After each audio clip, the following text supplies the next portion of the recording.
Next 9 news में आपका बहुत बहुत स्वागत है। मैं हूं आपके साथ अबरारुल हक रहमान।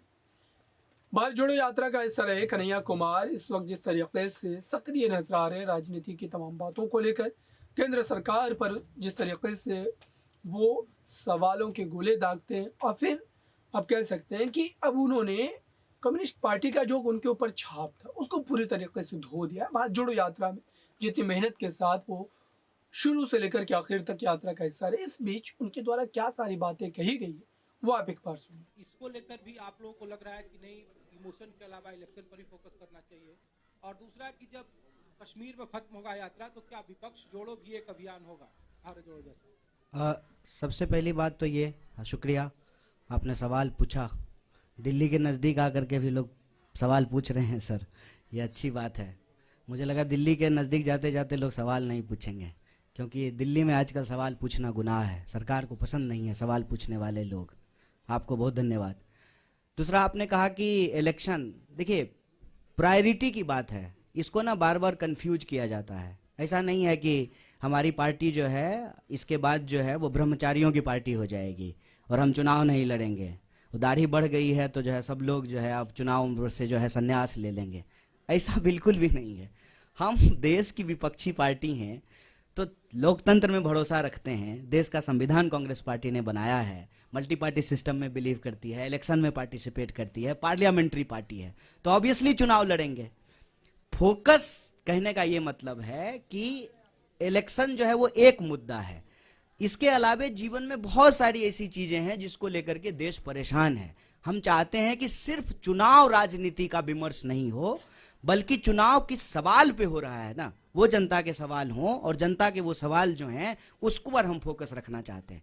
जहां तक हार जीत का सवाल है तो देखिए आंकड़ा तो हम भी दे सकते हैं, ऐसा नहीं है कि तर्क देना नहीं आता है।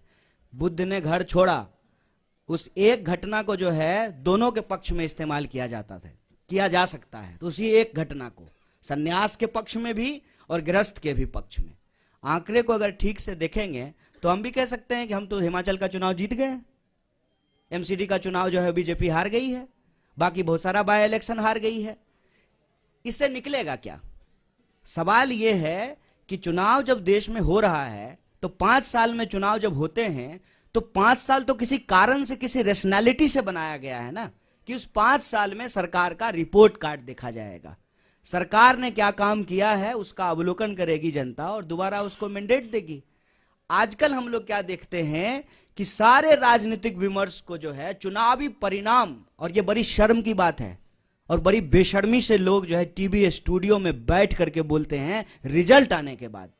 हम सबको जो है अपने ऊपर एक सवाल खड़ा करना चाहिए कि जब रिजल्ट आ गया है तब ये आप क्यों कहते हैं? रिपोर्टर भी बोलते हैं, पार्टी के स्पोक्स पर्सन भी बोलते हैं, अब असली खेला शुरू होगा। क्या खेला शुरू होगा? ये बेशर्मी हमारे आंख के सामने में हो रही है। जब परिणाम आ गया है, सिंपल मेजोरिटी किसी पार्टी को आ गया है, तो क्या खेला शुरू होगा? ये जो बेशर्मी और बेईमानी है ना, इसको हमको नैतिक बल देना बंद कर देना चाहिए। चुनाव जीतने की अगर बात करते हैं, मध्य प्रदेश की चुनाव हम नहीं जीत गए थे। कैसे मध्य प्रदेश में हमारी सरकार चली गई? क्या कर्नाटक में हम चुनाव नहीं जीत गए थे? क्या गुजरात में हमने जो है वो सिचुएशन नहीं देखा? जो लोग यहां बैठे हुए हैं उसके ऊपर आप तमाम तरीके का आरोप लगाते हैं, और वही लोग जो है जब भाजपा के दफ्तर में जाकर के बैठ जाएंगे तो सब ठीक हो जाएगा। क्या इस पे हम सवाल खड़ा नहीं करेंगे? आज इस देश में इंस्टीट्यूशंस पे अटैक है और इलेक्शन एक कंपोनेंट है। हमको दूसरे इंस्टीट्यूशंस के भी बारे में सोचना पड़ेगा। पार्लियामेंट अचानक से बंद कर दिया गया, बताइए, अचानक कोविड हो गया और सुबह में कोविड हुआ और शाम में कोविड समाप्त हो गया। वही लोग जो मास्क लगा करके पार्लियामेंट में आए थे सुबह में, शाम में मास्क लगाना भूल गए। भीड़ में जाते हैं तो मास्क नहीं लगाते हैं। जब रैली में जाते थे, जब डेल्टा वेरिएंट था, दीदी ओ दीदी कर रहे थे बंगाल के चुनाव में जाकर के, डेल्टा वेरिएंट था, तब जो है मास्क नहीं लगा रहे थे। और जब चीफ मिनिस्टर्स के साथ ऑनलाइन मीटिंग हो रही है, जूम कॉल हो रहा है, तब मास्क लगा लिए हैं। लोग को मूर्ख समझते हैं, बेवकूफ समझते हैं। चुनाव हम लड़ते हैं, चुनाव हम लड़ेंगे, लेकिन चुनाव के परिणाम के आधार पर यह कहना कि कांग्रेस पार्टी खत्म हो गई है, तो देख लीजिए कांग्रेस पार्टी खत्म हो गई है तो जिस यात्रा को आप 7 सितंबर से इग्नोर कर रहे थे, जो ही हम दिल्ली के दरवाजे पे पहुंचे हैं तो पेट में जबरदस्त मरोड़ पैदा हो गया है। तमाम कोशिश कर रहे हैं। पूरे देश में हमको परमिशन लेने की जरूरत नहीं पड़ी, क्योंकि यह भारत जोड़ो यात्रा है, दिल्ली की यात्रा नहीं है। लेकिन जो है दिल्ली में जो है अड़ंगा लगाने की कोशिश की जा रही है। तो इस बात को हम सब लोग समझें। आज हमारा देश जिन परिस्थितियों से गुजर रहा है उसको स्वीकार करें। चुनाव है, चुनाव लड़ेंगे, हारेंगे, जीतेंगे, एक बात है, लेकिन चुनावी प्रक्रिया भी चलती रहनी चाहिए। इलेक्शन कमीशन भी ठीक से काम करना चाहिए। एक सवाल हमारी यात्रा के ऊपर, बच्चे क्यों आ रहे हैं? बच्चों को लेकर के जो है हमारे ऊपर केस किया गया, कंप्लेन किया गया। और मोदी जी जब गए गुजरात में कैंपेन करने के लिए तो बच्चा को बिठा करके अपने साथ चुनाव प्रचार कर रहे थे।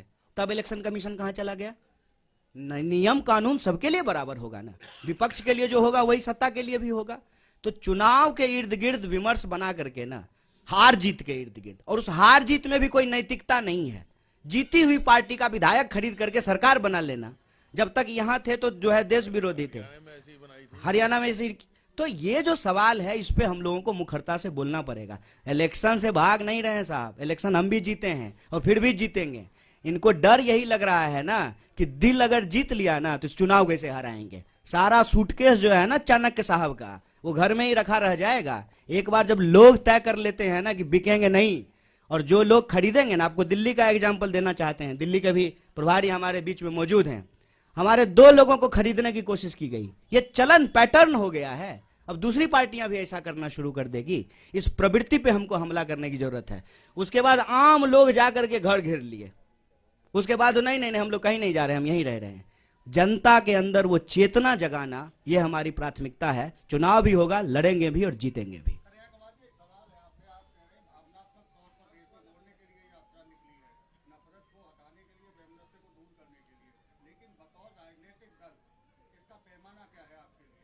देखिए, भावना एक बात है, भूख का भी सवाल है। हम इसके 2 पक्ष पे बात कर रहे हैं। हम कह रहे हैं कि घर के लोग अगर आपस में लड़ते रहेंगे ना तो घर टूट रहा है, इसकी मरम्मत करनी है, इस पे ध्यान नहीं जाएगा। तो हम कह रहे हैं कि इसका एक पक्ष ये है कि देश में रहने वाले सब लोग भारतीय हैं। हरियाणा के लोग भी भारतीय हैं, बिहार के लोग भी भारतीय हैं। हम सब भारतवासी हैं और हम सब के मिलाने से ही देश बनता है। और लेकिन ये जो लोगों को आपस में लड़ाया जाता है, भावनाओं को जो भड़काया जाता है, भावना आजकल गजब हो गया है। जब देखिए तब भड़क जाता है, लेकिन भूख के सवाल पे नहीं भड़क रहा है। तो भावना और भूख दोनों जो है इस यात्रा के उद्देश्य हैं।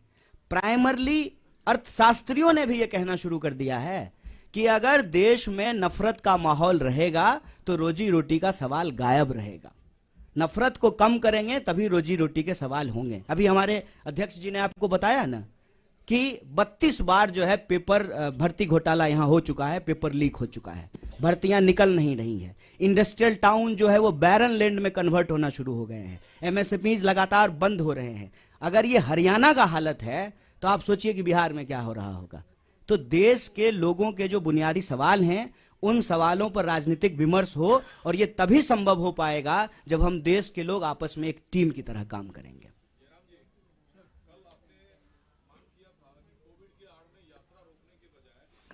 कोविड है तो पहले संसद का सत्र रोका जाए। प्रहलाद जोशी ने आपके उस सवाल पर अटैक किया है कि कांग्रेस के नेता विदेश में छुट्टी मनाने के लिए खुद यात्रा तोड़ना चाहते हैं। ये बिल्कुल बकवास है, बिल्कुल बकवास, बिल्कुल गलत। और समय दिखाएगा कौन झूठ बोल रहा है और कौन सच बोल रहा है। मैं प्रहलाद जोशी के स्तर पर गिरना नहीं चाहता हूँ।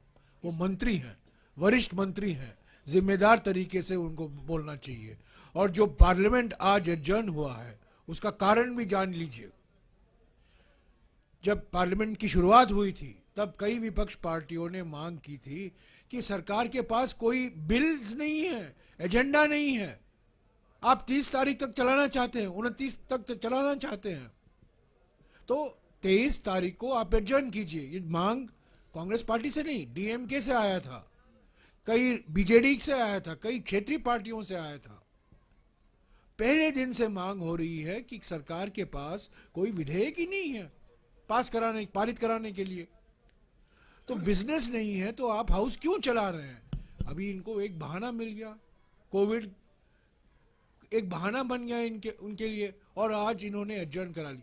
हालांकि वास्तविकता ये है, हकीकत ये है कि उनको एडजर्न कराना ही था, क्योंकि कुछ बिजनेस बाकी नहीं रहा 4 दिन के। तो आपने देखा किस तरीके से इस पूरे मुद्दे को लेकर के केंद्र सरकार पर कन्हैया कुमार लगातार सवाल दागते नजर आ रहे हैं। और उसके बाद माना जा रहा है कि कांग्रेस पार्टी उनको जल्दी कोई बड़े पद से नवाज सकती है, क्योंकि युवा चेहरे के रूप में कांग्रेस पार्टी के भीतर कन्हैया कुमार एक बड़ा जो है पद माना जाता है। इस खास रिपोर्ट में बस इतना ही। देखते रहिए ताज़ा तरीन खबरों के लिए नेक्स्ट 9 न्यूज़ को। धन्यवाद।